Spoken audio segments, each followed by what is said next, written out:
그런 사소한 오해가 있을 때 나도 모르게 막 확장시켜요. 속에서 두렵게 됩니다. 이러다가 관계가 끝날까봐. 그러니까 이거를 막 세게 막으려고 해요.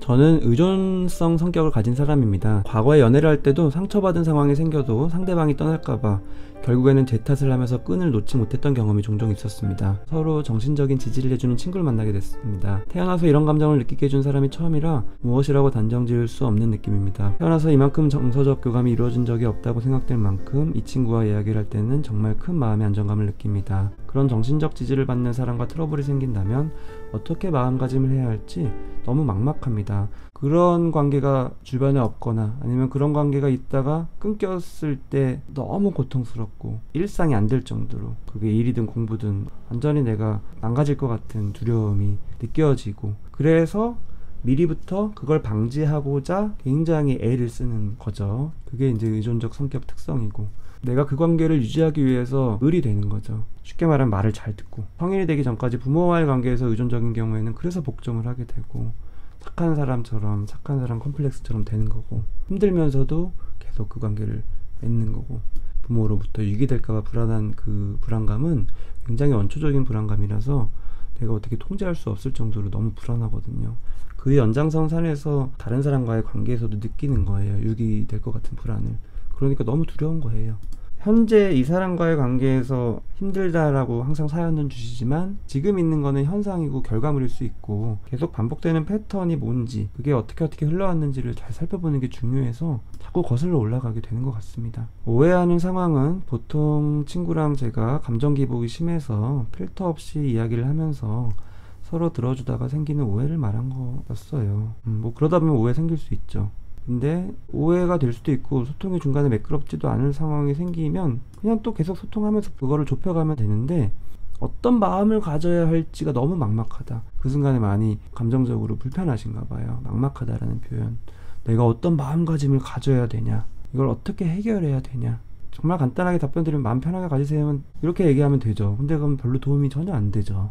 왜냐면 사람 마음이 자기가 먹는 대로 움직여지는 게 아니라고 누누이 말씀드리잖아요. 그래서 내 마음가짐을 어떻게 가져야 되는지 이게 궁금한 거지만, 그거는 답이 있을 수가 없고 답을 줘도 그렇게 할 수가 없는 게 사람이에요. 그래서 내가 왜 이런 마음을 자꾸 가지게 되는지, 마음가짐을 가지지 않고서는 못 견디는 상태가 되는지, 뭔가가 불안불안하고 마음을 굳게 먹지 않으면 안 될 것 같은 막막함이 있으니까 마음가짐을 가져야 된다는 생각을 하는 거 아니에요. 그 이면에 있는 그 막막함의 근원이 뭔지를 살펴보시는 거를 권유드리고, 그걸 같이 도와드리고 싶은 거고요. 지금 이분과의 관계도 이게 뭐 이성이냐 아니냐 이게 중요한 게 아니라, 그게 연인 관계냐 아니냐가 중요한 게 아니에요. 연인 관계여도, 그냥 뭐 남사친 여사친이어도, 동성 관계여도, 선후배 관계여도, 그게 부모와 자식 간의 관계여도, 선생님과 제자의 관계여도 누구나 한테 있을 수 있는 거예요. 그래서 상대방이 중요한 게 아니라 내가 상대방을 어떻게 바라보고 있는지, 그 안에 내 마음이 어떻게 흘러가고 있는지를 자꾸 집중하셔야 돼요. 기질적으로 내가 원하는 그런 애정의 양이 사람마다 차이가 있어요. 근데 타고나기를 내가 그걸 많이 원하는데, 그거를 나는 많이 못 경험하면서 자란 경우에는 그거를 자꾸 갈구하게 됩니다. 더. 근데 그거를 추구하기 위해서는 부모 말을 잘 듣는 식으로 나를 죽여야지만 정서적인 그거를 받는 경우들이 있어요. 그거의 습관이 패턴이 되면은 나도 모르게 이제 정서적인 친밀감을 원하기 때문에 대인관계에서 을의 역할 잘 맞춰주고, 착취를 당해도 견디고 복종하고, 이런 식으로 대인관계가 되는 게, 악순환되는 게 이제 의존적 성격이에요.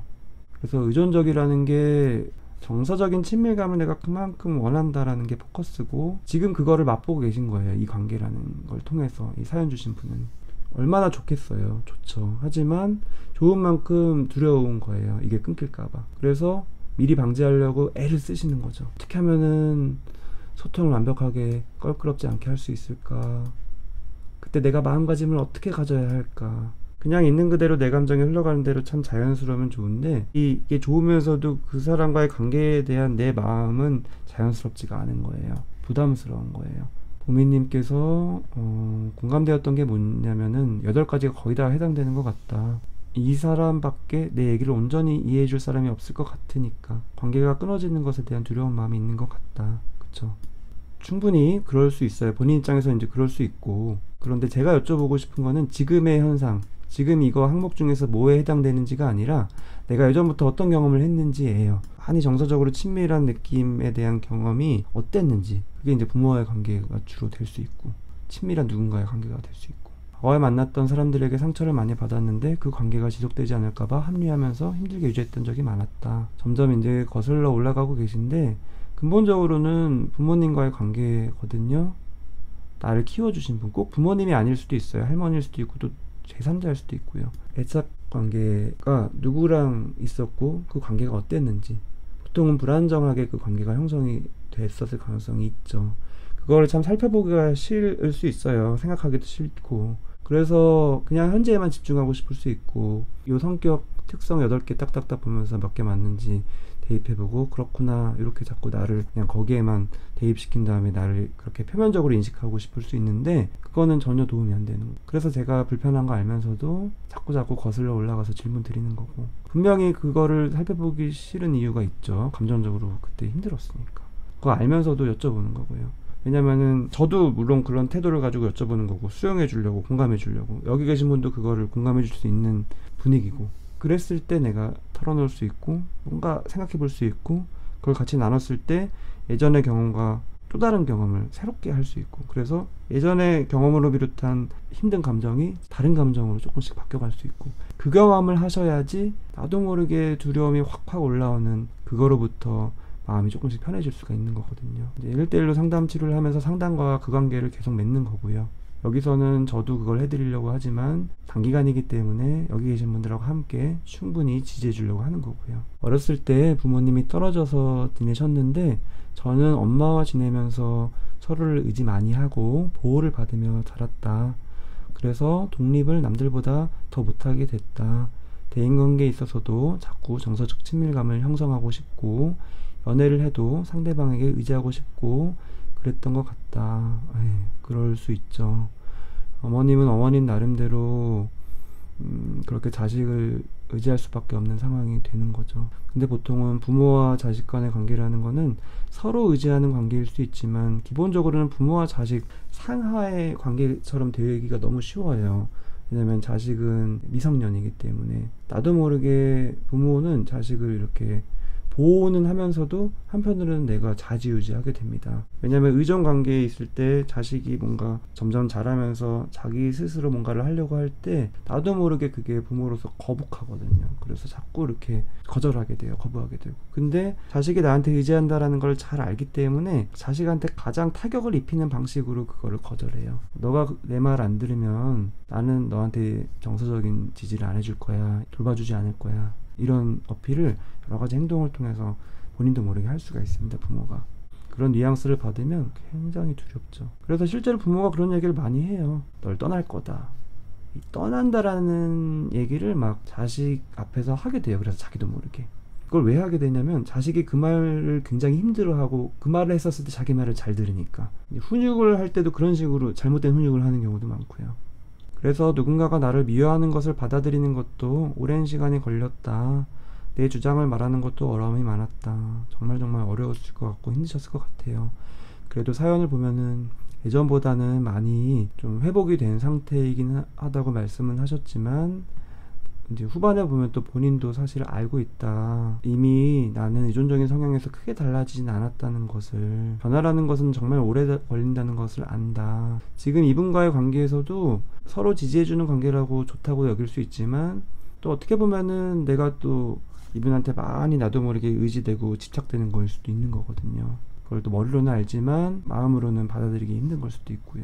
하지만 내가 그런 마음의 두려움이 있는 상태에서 이런 관계를 지속하다 보면은 나도 모르게 도가 지나쳐지게 돼요. 오해라는 게 그냥 사소한 오해로 시작될 수 있어도, 그런 사소한 오해가 있을 때, 뭔가 소통이 매끄럽지 않은 상태일 때 그 현상을 그냥 있는 그대로 그렇게 자연스럽게 받아들이지 않고 나도 모르게 막 확장시켜요. 속에서 두렵게 됩니다. 이러다가 관계가 끝날까봐. 그러니까 이거를 막 세게 막으려고 해요. 그만큼 그냥 잠깐 구멍이 난 건데 크게 막으려고 막 과도한 행동을 하게 될 수 있습니다. 그게 또 다른 한편으로는 집착처럼 상대방이 보일 수도 있고, 또 정말 아이러니하게도 그래서 의존적인 성향이나 이런 걸로 인한 어려움이 있는 분들이 공격적인 행동을 하게 되기도 해요. 나의 그 근본적인 두려움을 올라오게 하는 상대방의 행동은 내가 용납을 못하기 때문에 그거에 대해서는 나도 모르게 욱 하게 될 수도 있습니다. 분노를 표출할 수도 있고 공격적인 행동을 할 수도 있고 나도 모르게 나를 해하게 되기도 하고요. 상대방을 조종하기 위해서. 그래서 근본적으로 정서적인 이런 유대감이 훼손될까봐 두려움이 확 올라올 때 나를 이제 막 해하게 되거나 이런 식으로 하면서 상대방을 교묘하게 또 나도 모르게 막 조종을 해요. 나한테 붙어 있을 수 있도록. 그런 식으로 좀 많이 가는 거는 이제 경계성 성향 쪽인 거고, 또 지금 오늘 하고 있는 건 의존적 성향인 거고, 근데 이게 통하는 부분들이 그래서 많고, 결국에는 교묘하게 규정을 하는 게 많은 식으로 이제 하는 게 경계성 쪽인 거고, 내가 복종하는 쪽으로 많이 이루어지는 게 이제 의존적인 거고, 근데 이게 또 같이 겹쳐 있는 경우가 한 절반 정도는 되고요. 전혀 다른 것 같지만 사실은 근본적으로는 비슷한 게 있는 거예요. 유기에 대해서 뭔가 감정적으로 확 올라오는 거예요.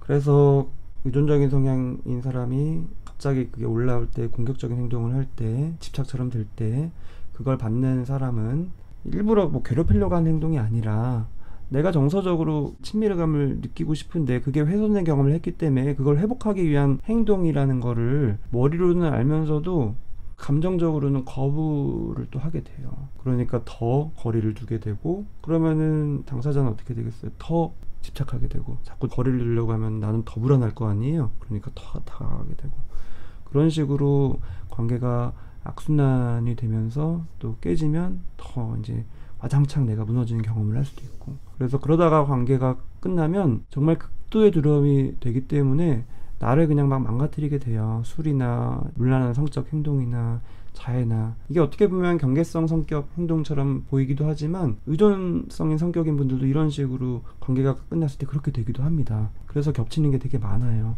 그래서 행동을 보고 판단하지 말고 그 이면에 내가 그만큼 그게 힘든 거다.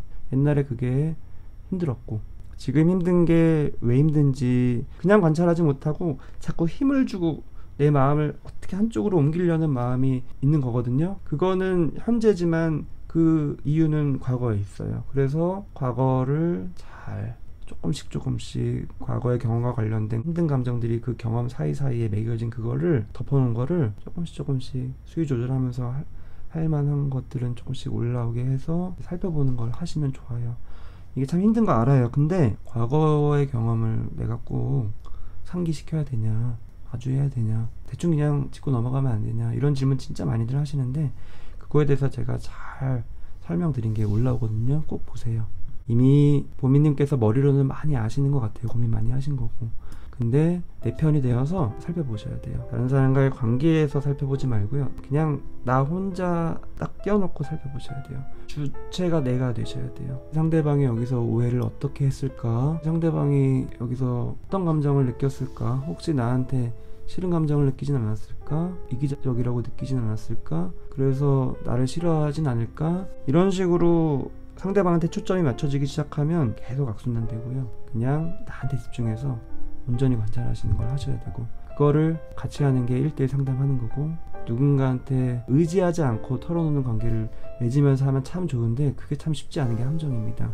치료자조차도 그거를 수위 조절을 잘하는 게 굉장히 능숙한 치료자와 아닌 치료자의 차이점일 수 있기 때문에, 그래서 정말 여력이 되면은 돈 시간 들지만 꾸준히 상담 받으시면은 의존적 성격은 상담을 통해서 회복이 잘 돼요. 특히 잘 돼요. 그렇기 때문에 권유를 드리고요. 그랬을 때 내가 정말 감정적으로 막 좌지우지 되지 않는 정말 안정적인 관계를, 그게 친구든 연인이든 배우자든 해줄 수가 있습니다. 뒤로 잠깐 내려가서 좋아요 한 번만 눌러주시면 저한테 도움이 많이 되고요. 다른 분들도 많이 시청을 할 수가 있는 기회가 됩니다.